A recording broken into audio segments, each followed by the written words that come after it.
Gold की मंडी की opening ने सब ट्रेडर्स को हैरान कर दिया, परेशान कर दिया। उसकी वजह यह थी कि लोगों को लग रहा था कि रिस्क ऑन हो चुका है और मार्केट शायद गोल्ड बड़ी तबाही के साथ अपसाइड पे जाएगा और अपसाइड पे ही गैप्स आएंगे, लेकिन ऐसा हो ना सका। गोल्ड वहीं पे ओपन हुआ जहां पे क्लोज हुआ था और वहीं पे है जहां से ओपन हुआ था। इस time market full side way में है और मार्केट में कोई भी जान नहीं है। आने वाले दिनों में क्या होने वाला है ये बताने वाला हूं, क्योंकि एफओएमसी में ट्रेड करवानी है आपको। रील सेव कर लो, अभी बताता हूं। गोल्ड इस वक्त $4209 पे चल रहा है और यहीं पे वो क्लोज हुआ था और यहीं से ओपन हुआ है और मार्केट बहुत ज्यादा प्रेशर में है और मार्केट में वॉल्यूम ना होने के बराबर है।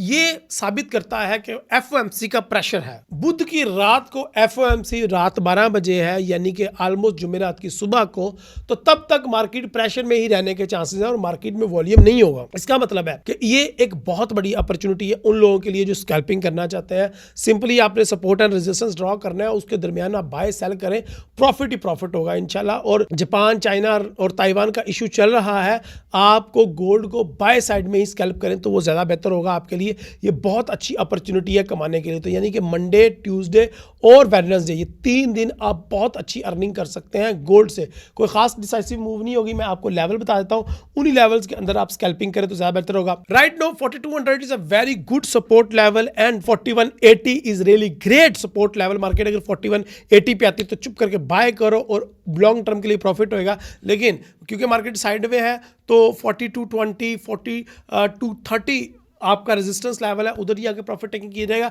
और वर्स्ट सिनेरियो में मार्केट जो है वो $4260 को भी टच कर सकती है। $4260 से हम लोग सेल करके भी प्रॉफिट अर्न कर सकते हैं। सो ये मैंने सपोर्ट एंड रेजिस्टेंस बता दी है, आपको ट्रेड करने का तरीका बता दिया है। अब मंडे ट्यूसडे ट्रेड करें और प्रॉफिट अर्न करें और फॉरेक्स उस्ताद को सब्सक्राइब करें। अपनी दो में याद रखें, मुलाकात होगी लाइव स्ट्रीम में फॉरेक्स उस्ताद पे।